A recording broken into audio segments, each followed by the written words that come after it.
All right, this one's good for you, bad for me. This is a Chicken Little, the sky is falling video. A lot is changing. A lot just happened this past week that I've noticed that I want to share with you guys. Now, my name is Craig from Flying Wheels and I own a car dealership. I'd like to think that I'm on the ground floor of how the economy is, how things are working, what's selling, what's not selling. Are we overpaying? Are we underpaying? Is it a great time to buy? Is it a great time to sell?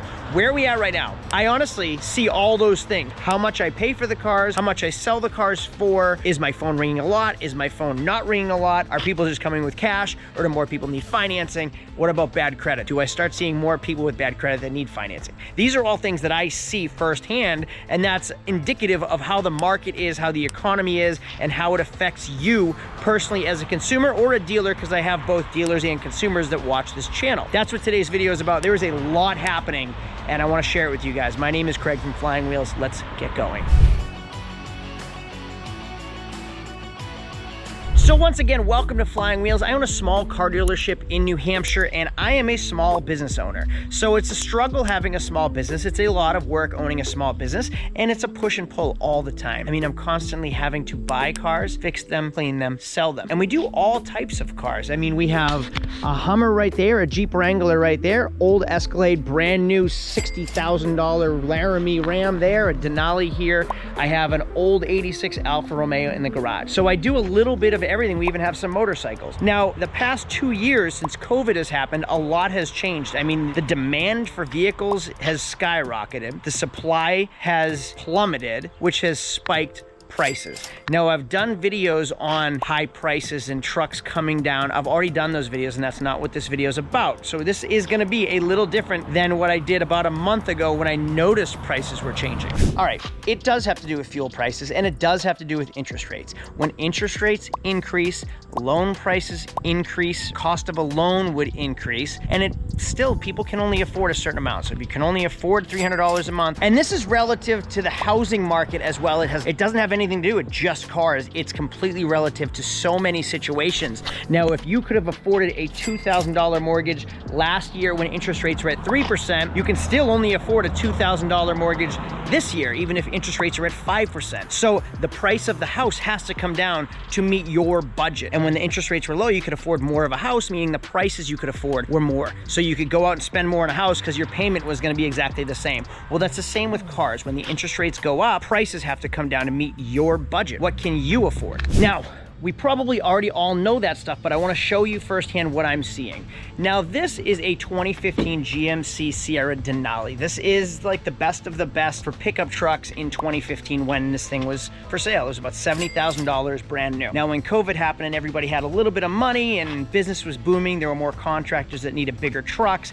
Doesn't matter about diesel prices because fuel was still inexpensive, very inexpensive, and there was money to spend.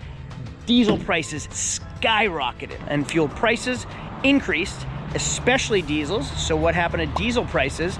They're dropping. Now, there are still businesses that have demand, so they still need trucks, they still need those write-offs, but I'm seeing the prices on diesels come down. Craig, what do you mean? This right here is a 2019 Laramie Cummins crew cab. Like, this is the ultimate pickup truck you can get in 2019, especially in 2020 when you weren't able to find these things. You're actually paying a premium, like a markup or a market adjustment on cars. This truck, I bought at auction 3 weeks ago. I paid $47,000 or $48,000 for it, and it a year ago would have been a $60,000 truck. So 1 year later, that truck has depreciated, not because it has more miles, not because it's a year older. It depreciated that much because things have changed that much in the past year. Forget about Hummers. Nobody, I mean, who the heck is buying Hummers right now with gas prices the way they are? Now, I'm gonna get into trucks in a minute, but economy cars are still high. The market on economy cars are actually higher than before because people want that secondary vehicle for their commute to save on their fuel economy. So like that 04 Honda Accord is actually still up in value because people thinking, geez, I need like a reliable, cheap transportation now so I can put my truck or my SUV off to the side for a while and save on my commuter car. Now, let's talk about what was working versus what is working and how we need to adapt our business. I'm gonna turn on some lights in a minute as we enter my garage. Now, I've been doing this for a long time. About 17 years ago, I started my car dealership, and that was right around the time that the economy was collapsing. And it was also cash cash for clunkers, so it was difficult to find inventory, and the economy was crashing, and nobody has money, and the banks weren't lending, so it was difficult to find like what was working. So in 2005, 2006, when everybody had money, just like this past year and the year before, everyone was out flooding the economy with money. Inflation went up, people were buying toys and boats, and prices were high. Then the economy crashed, and people got rid of all of their toys. Cheap toys will always work. Like, this is gonna be an under $10,000 car. Those toys will always work, but you need to adapt. You need to adjust your business model based on what's happening in the economy. When COVID happened, we had to make virtual videos, walk around videos. I had to do delivery service. We had to do online e-paperwork. Like, you're constantly changing your business model. Then as the economy was booming and everybody had cash, we could buy toys like Ferraris and Lamborghinis and Mustangs and boats and campers because everyone was buying that stuff. Well, I have a house on a lake. You might have seen the videos of me building my house on the lake. When I bought that house, interest rates were at 3%. I also bought that house when everybody was flooding up to the lake because they could work from home. I demoed that house. I built a brand new house, and now interest rates went up, and I own that house for too much. So now, I don't really care that much because I'm planning on keeping that house. It was an investment. It wasn't something that I was going to plan on selling quickly. But as everything has changed, the market has changed. People aren't working from home as much. People have had their fun. They're not looking to move up to the lake anymore. The prices on homes are starting to come down there, especially on second homes. So with that in mind, when you have a second home, that is the first thing people get rid of. Why do I need a second mortgage? Why do I need to make these second payments when I could just be saving that money? Because I'm a little afraid right now because we don't know what's gonna happen. That uncertainty scares people and they stop spending, which is what's happening right now. I definitely don't need a second home. I'm not gonna go buy a second home. When that demand on those homes go down, the prices come down. That's relative to everything. I'm not gonna go out and buy a toy or a boat or a camper right now. I don't know where we're gonna be next year. Gas is expensive, interest rates are going up. What's gonna happen? I'm just gonna save my money. When everybody does that, the demand goes down. When the demand goes down, the prices go down. That is why prices are going to start to fall. Now, me being on the ground floor, like I had said, I'm seeing it already. Now, I'm gonna stick with this lake conversation. Boats and campers were huge 2020, 2021.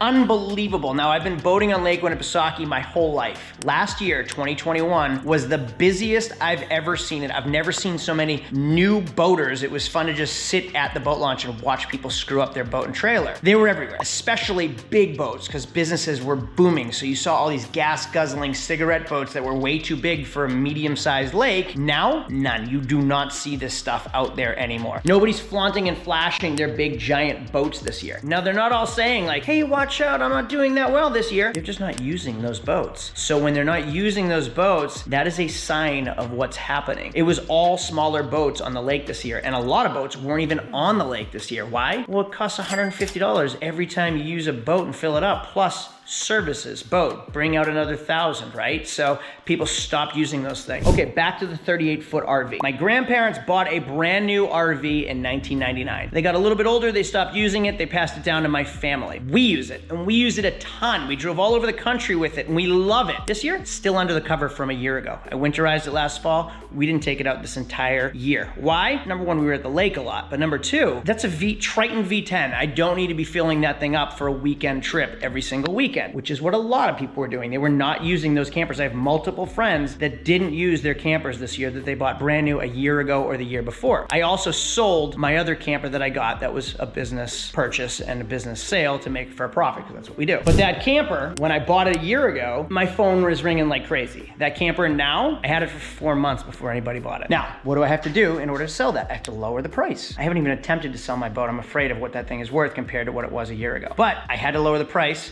to sell it, which means prices have to come down. Prices are coming down, right? If you want to sell it and the demand is low, I have to lower the price. Prices are coming down. More about the lake, because I see a lot happening up there, because those are luxury things. When you have a second home or a boat or a camper or you vacation on weekends, those are luxury things, not necessities. They're not things people need. I was washing my car the other day while I was up there, at the car wash, my Cadillac Escalade convertible, if you've watched that video. And the owner came out, he's about my age, and he's like, what the heck is that thing? So we got to chatting, and we have a lot in common. He owns a few businesses up there, and he told me that his car wash was struggling. He bought the car wash in 2020. They survived through COVID. They survived after COVID. And he's like, you know what though? This year, it's like not as many people are coming up here, so not as many people are washing their cars. It's a luxury item. People don't need their car wash, so they're skipping the car wash. So my income, my revenue this year compared to last year is completely different. Now he's a business owner. He sees it. I'm a business owner. I see it. I had to lower the price of my camper. As business owners and our income lowers, we have less to spend. And when we had more to spend because the government was pumping out money into the system, everything's good. We're spending money out to people. We're paying our employees better.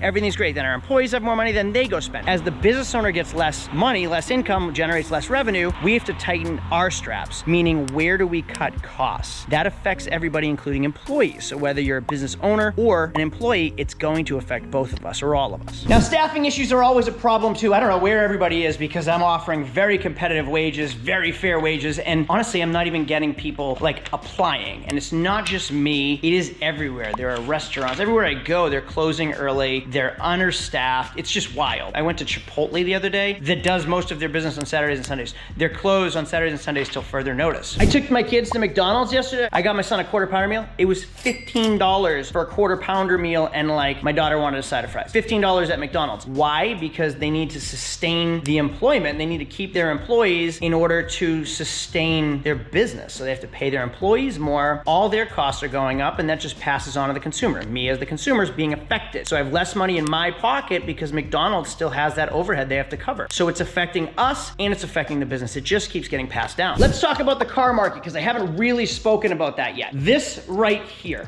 is a 2015. This is the cheapest Chevy Tahoe LTZ in this body style I have literally ever seen. I paid $13,140 for it. It was a repo, it was in rough condition, but it's like $5,000 less than the cheapest Tahoe in this body style that I have ever seen. I was at the auction this week and it was completely stale. I mean, nobody was bidding. Everything was if bids or no sales. It was crazy. And forget about like the Hellcats and the Corvettes. There was a 22 Corvette. I was the highest bidder at MSRP, which in the real world makes sense. Like, why would I pay more than you could buy it new for? That isn't how it's been the past 2 years. I was the high bidder at MSRP, meaning no market adjustment, which isn't a real thing on Corvettes because nobody else was bidding on it. But it's also affecting me in sales. Now, about a month ago, I did a video on how I'm adjusting my business model and I'm trying to sell wholesale, not retail, meaning selling dealer to dealer and less retail to the public because it's really difficult selling to the public right now. People have changed. People's mindsets have changed. They're like more angry. Like the world is just, we're in a weird spot and people are really mean and just volatile. So I try to go more wholesale and I did really well for about a month. This Jeep Wrangler, 0 bids. That GMC Sierra Denali, 0 bids. That 2015 Ford Expedition EL, 0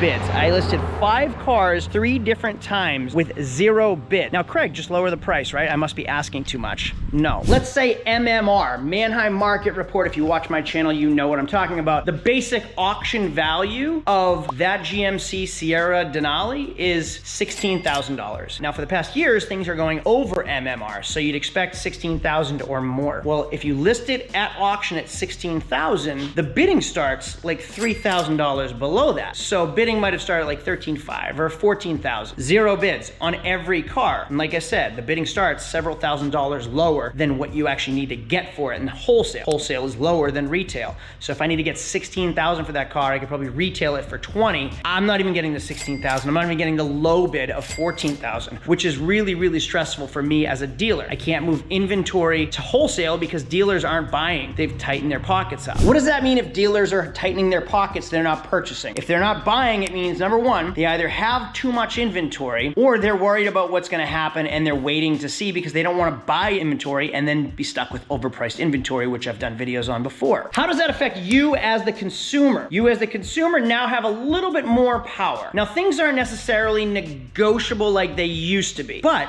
if we have a lot of inventory that's been sitting on the lot, and a lot of times you can see how long we've had inventory on several different websites, now you know you have more leverage. So it's gonna happen one of two ways. We're gonna start to bring our prices down, which I have. So now you're starting to see car prices come down, and I can't flex because I'm just throwing my bottom number out there. Or you can look online and see how long a dealer has had a car. And if it's been a long time, 60, 90, 120 days plus, now you know you have the leverage to bring the price down, and that's how you can negotiate. Now this is scary for me because I have been doing a flipping $400 into a Ferrari series for about a year and a half. And I'm basically at that Ferrari number. And when I started, it was like prime COVID, it had just happened. And I bought a Ferrari like right before the series happened, I paid $45,000 for it. That Ferrari now today, you can't find them for under $65,000. So now with my Ferrari flip series, I can go and spend $65,000 on a Ferrari, but it's overpriced according to what it was 2 years ago. So I could be stuck with a car with a market that's going to crash when no one's spending their money. So that's really scary. So it's almost better to wait and just let it keep coming down. And then when the market does, hopefully not, collapse, grab stuff like that then. So what should you be doing? Well, to keep the economy going, you want to be outspending your money.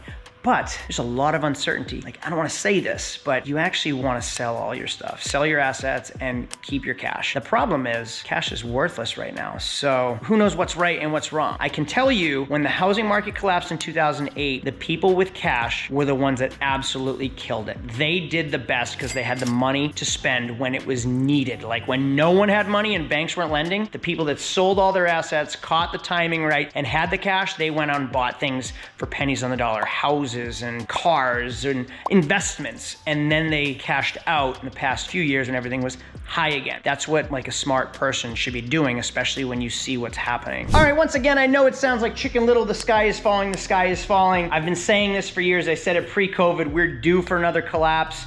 But when we're at record inflation and interest rates are rising steadily, regularly, those are things to be concerned about. And when prices were already so high for everything, you couldn't get a contractor to come out to your house, you couldn't find a car for MSRP because of the market adjustment. Like, those aren't good things. That's not how the world should be. And it was due for a break. It was due to break down and normalize, recess, right? So just beware, be careful of what you're spending. Shouldn't be saying these things because I want to be selling this stuff, but I am seeing firsthand prices are coming down and almost at a stale. Last thing, I talked to my auction rep and he said it's not just me, like he's seeing it everywhere. It's not just me saying this. Just beware. I hope everyone's good out there. If it was helpful, there's a lot of information in this video and I hope it wasn't just a rant. Do me a favor, give me a thumbs up because it just helps me boost the algorithm on my videos. And if you want to learn more, see more videos, there's a bell down below. You can hit the bell and get notifications every time we make a new video. Also subscribe because we just do like car content all the time. Thanks for watching. Have a great day. Adios.